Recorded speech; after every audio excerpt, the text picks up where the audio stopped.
Hello and welcome to One on One. I'm Vernon Ramazan. I'm very pleased to say, well, my guest today, it seems like we just had him on the other day, and that's because we did just have him on the other day, former Prime Minister and founder of the UNC, Mr. Basdeo Panday. Welcome back. Thank you.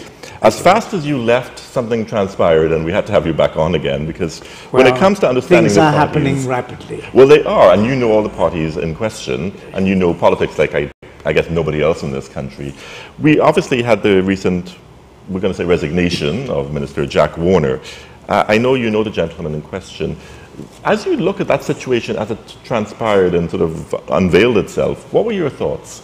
Well, first of all, I listened to Mr. Jack Warner himself, who insisted that he was not going to resign right up to the very end. I mean, publicly he was saying he's not going to resign. Whatever allegations were being made against him, there was a lot of foolishness and nonsense and so on. And suddenly, it is announced that he resigns. Therefore, it must have occurred to me that what made him resign when he didn't want to, and statements that he has made subsequently indicate that he did not do so of his own free will. So something must have happened, I thought, that made him resign. And he is not a person who can be threatened easily, so that I don't think the Prime Minister would have said to him, I resign or fire me, or I'll fire you. Had the Prime Minister said that, he's the kind of person who would say, well, okay, go ahead, fire me. But something happened that made him resign, tender his resignation. And I think the only conclusion I can come to is that a deal has been worked out between him and the Prime Minister.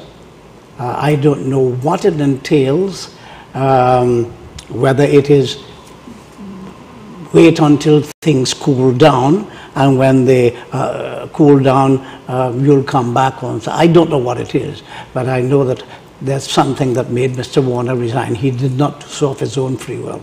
Now, you know the gentleman in question very well. He doesn't go quietly, does he? Exactly. So that the Prime Minister would not have been able to threaten him, I think, to say, if you don't resign, I'll fire you. He would have called her bluff. Now, if we take it on face value, that in fact he chose to resign. Sure. We know Mr. Warner certainly was enjoying being Minister of National Security and his previous portfolio. What could be the repercussions, given the fact that leading up to the election, he certainly suggested that he had a certain hold in terms of information that he was keeping close to his chest about those in power? Could there be repercussions if it is that he was, in fact, not happy about leaving and there is no alternate plan? Well, Mr. Warner himself has said that he's going to speak at his constituency on Thursday, I believe, and he's going to make the mother of all speeches, and he's going to speak in Parliament, and that will be the mother of all speeches. I am not too impressed. I'm waiting for the great-grandmother of his speeches. Well, of course, only you could put it in that way. He mentioned that in the past 5 weeks he felt there were attacks against him and a concerted attempt to get him out of power. The man in question has been for years now under fire from various quarters, including internationally. Of course. So does that make sense to you? No, not at all. He has warded off, so to speak, all the allegations that has been made against him. When there was the FIFA inquiry, he didn't choose to give any evidence. In fact, he resigned to prevent further inquiry. And when there was this Panama inquiry as well, from what I read in the papers, he was given an opportunity to respond to questions, which he didn't. So that he's a person who has been able to ward off criticism, both nationally and internationally, by simply poo-hooing them, just ignoring them, drawing red herrings, reducing them to absurdity and that sort of thing. No, I know you're no huge fan of the COP, but in the week preceding his resignation or firing, depending which side you want to believe, the leader of the COP, the political leader, had said basically something the party's been saying for a long time, but said that in fact either Mr. Warner has to step down or be fired. and of course he was backed up by their chairman, Carlos C. Prasad Bechan, who was also a minister. Would it have been tenable within cabinet to have at least two members, I'm not pretty sure Mr. Roberts wouldn't have said the same thing, but at least two members who were insisting that another cabinet member be fired or resign? Would that have worked at all? I think the COP has found itself on the horns of a dilemma. Those who are in the cabinet love office, and they do not want to do anything that will cause the Prime Minister to remove them from office. So they have to swallow what is going on unless it becomes unbearable. All the corruption, all the mismanagement, all the wastage, they say nothing about those things. I think they couldn't resist in this case because the allegations were so widespread and so international that they couldn't resist making that statement. But they really don't know what to do. They want to hold on to office and they want to criticize at the same time, and they can't eat their cake and have it. But could they conceivably have been in the same cabinet as Mr. Warner if he hadn't left, given the fact that they maintained that they wanted him fired or to resign? Yeah, I don't see how they could have, how that cabinet works, where there are people in the cabinet, when they sit around cabinet table, members know that other members want them to be fired. I don't know how such a cabinet works. I don't know how I would have presided over such a cabinet. I suspect you wouldn't have, as a matter of fact. Well, I would have presided over a cabinet, but without them. Okay. In terms of course, Mr. Warner also stepped down from the UNC chairmanship as well. Yes. He is widely regarded as being the person behind the money behind the UN, the person behind the money behind the UNC. How is that? That's putting it properly. Yeah, how is that going to affect the party? Well, I don't think Mr. Warner used his own money. Well, it's coming out that he's never used his own money really to finance the party. So he was not the financier of the party, so to speak. He was able to find financiers of the party. So that not being chairman of the party, I don't know. I don't know what is going to happen. Will the financiers still come forward? Using somebody else as the conduit. I don't know what will happen. I can't say. But you know the gentleman. I mean, is there something about him that attracts money in terms of being able to get money into a political party? Yes, he has a way with money. Shall we leave it at that? Yes. Okay. No, do you think he'll retain his seat as an MP? And if he doesn't, would that be an indication that there's something that's very different going to happen? Yes, yes, I would say so. I'll wait until Thursday because I think many people expect him to make a statement about his constituency, about his seat, when he speaks to his constituents. So I'll wait until Thursday to see what is happening. Mr. Warner is a very volatile person, and you never know what he's going to do from one minute to the next. Sometimes I wonder whether he knows. Would you consider him a dangerous person politically? In some ways, yes. In some ways, yes. My own experience with him is what has caused me to make that last remark. Yes, he can be very dangerous in some instances. No, there's dangerous and then there's critically dangerous. Is he a danger that the Prime Minister should fear? I think if he don't get his way, he is going to retaliate. How? I am not sure. Now, of course, one of the reasons that Mr. Warner survived so long in the party and in cabinet was the fact that he carried with him certainly a great deal of popularity, it seems, with the electorate, both in the internal elections of the UNC, which I'm sure you have some comment on, and certainly within his own constituency. Do you think his currency has been devalued in any way? We've seen a huge outpouring of support for him. Mr. Warner, using money he has obtained, however he has obtained it, has used money to sustain a group, a large group around him.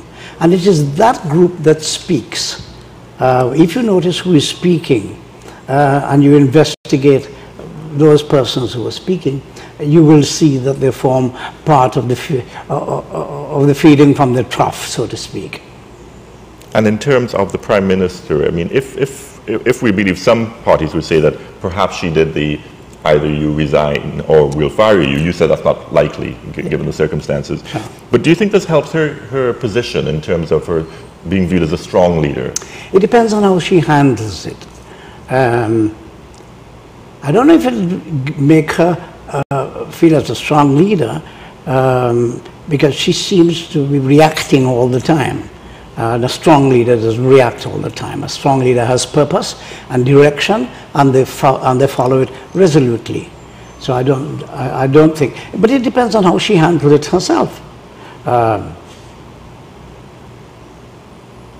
I cannot say. I think one must really wait and see what she does, how she handles this. Will she succumb to every pressure that is being put upon her, for example? Because every time she is acting, it's because of pressure. Never in pursuit of a plan, never in pursuit of a plan, but always as a result of pressure. That's how I have seen it. Forgive me if I'm wrong. Well, some people will, you never need forgiveness, but certainly in terms of some of the criticism, people will say, well, you are a gentleman of a certain generation, and therefore the fact that she's a woman would be perhaps an indicator that you would not support her, the idea of her being a leader. I love women. No, I love women. I know you've actively supported your daughter's career in politics and in her legal profession as well. So in terms of the Prime Minister as a leader, do you see her as a leader? I think I've said it before. In fact, when we were campaigning, I had said that she wasn't ready. And I still maintain that view, that she lacks leadership quality. A leader is someone who is capable of formulating a plan and leading people somewhere. You can't lead people unless you're leading them somewhere. And you can't lead them somewhere unless you have a plan of where you're going to lead them. All that is lacking, and that is what makes me say, and I say it with humility and respect, that, I think that is what is lacking in her leadership, that she hasn't got that willpower to have a plan, stick to it, inspire people to follow her in executing that plan. She has a cabinet that I think no one respects. I don't think she respects them either. Well, then what does that leave us? Why is she there in position with a cabinet she doesn't respect? Power. Simple. Office and power, and the glamour and the trappings of office. Now, I know when you were in power, you frequently had clashes with members of your cabinet, and often, well, I think 99% of the time you would prevail. In terms of the Prime Minister and how she works with cabinet, do you see her as being the leader of the cabinet or being led by the cabinet? Or by public opinion? I don't think she's being, I don't think she's leading the cabinet.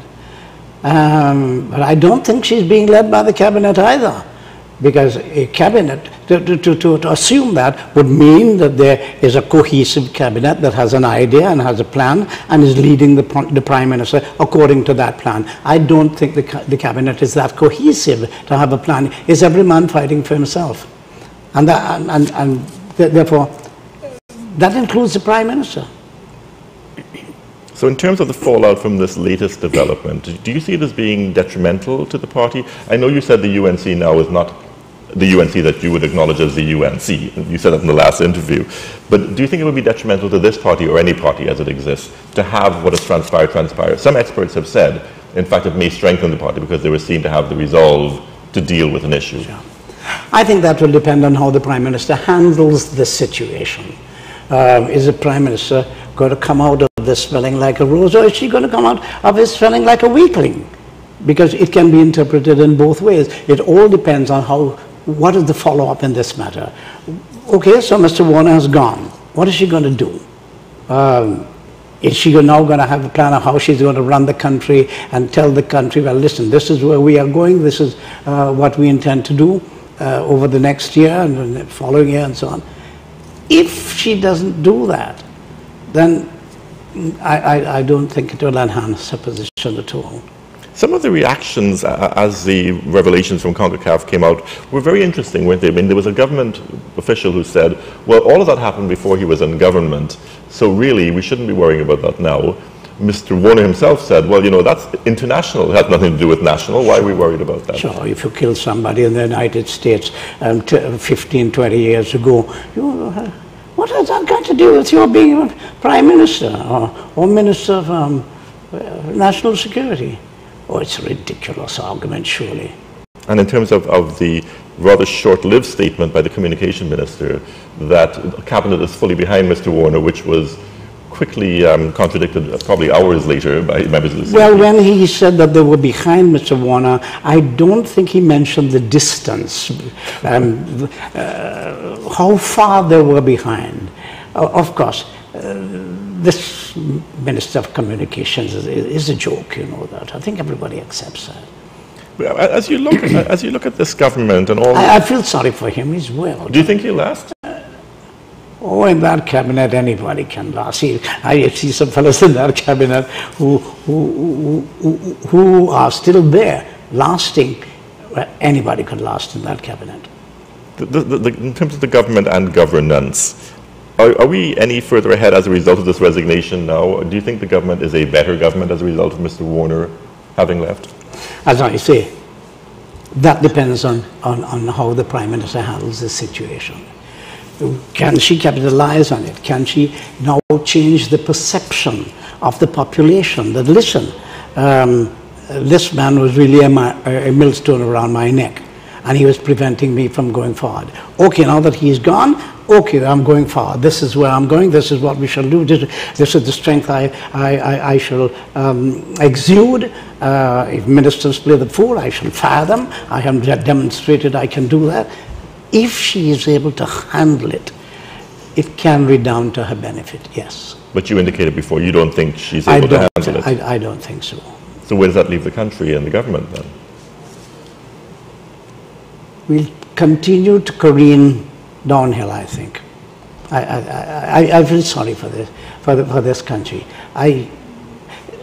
Unless, of course, there is constitutional reform, and forgive me for... No, I know this is a very passionate matter for you. Yeah. Let us just put some cards on the table.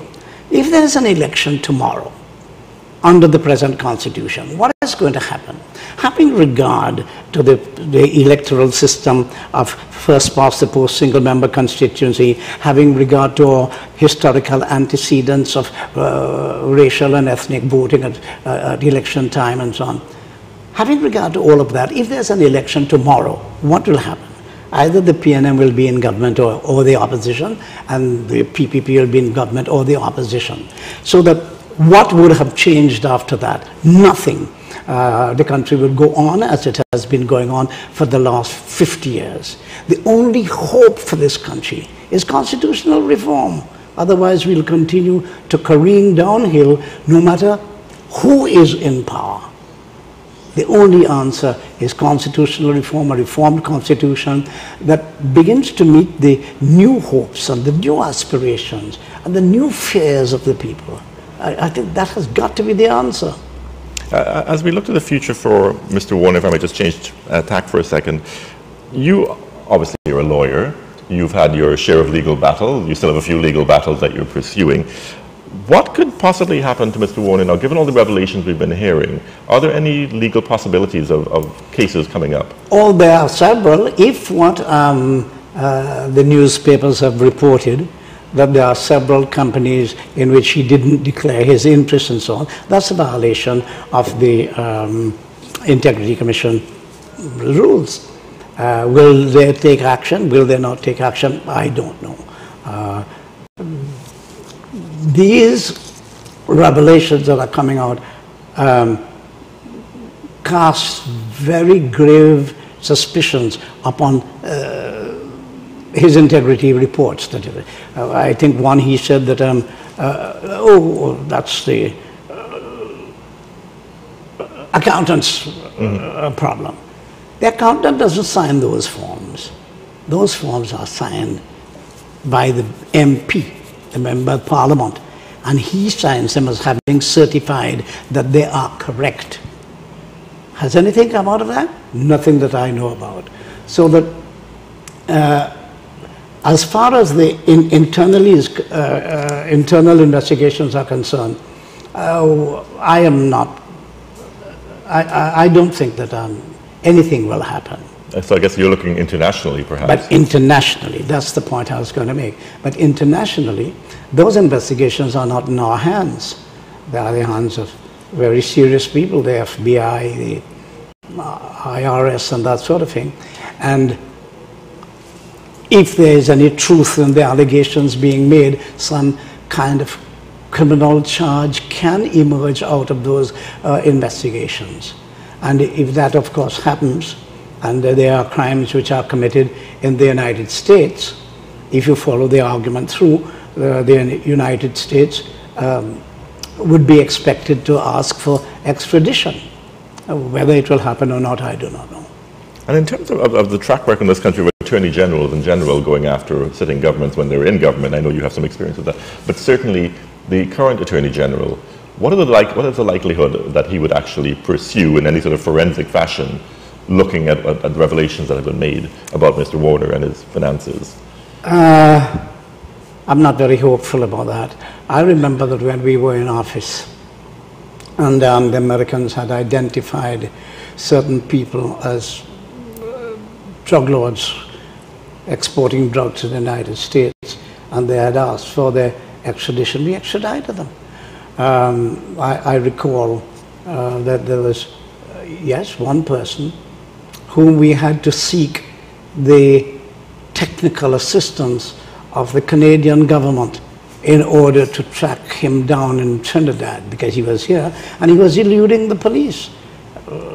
I don't know if he was eluding them deliberately or by design, but he was eluding the police, and we got help from the Canadians, and the Canadians helped us to arrest him, and he was extradited. He was sent to the United States. I think he's in jail in the United States somewhere. So we cooperated very well with the United States, as you know, in dealing with crime. We had the shipwriters agreement, which is a very important thing. I don't know if that still exists. We received a lot of, the country was so poor at the time, we didn't have money, but we received a lot of technical assistance from them. We received ships, boats, and so on. And that's how we were able to deal with crime, with very, very little resources. Now, we have only a few minutes left, but I have to ask you, Mr. Warner has said a couple of times now in the last couple of days that, you know, his political career is not over. He's still interested in politics. Now, in this country, we have a fine tradition of people who, given their apparent popularity, will seek leadership or to run for office and are often surprised by the lack of actual realistic support that shows up when they run. I mean, your former colleague Ramesh Lawrence Miraj had something similar. Hulsi Bagan obviously had something to that effect. Do you think Mr. Warner is perhaps overestimating his own capital in terms of the electorate? Yes, yes, I think so. I think one of the most dangerous diseases, or one of the most disease of politicians is once they begin to believe their own lies. They start spreading propaganda about themselves, and eventually, for some reason or the other, they cannot separate the propaganda from reality, and they begin to believe their own propaganda.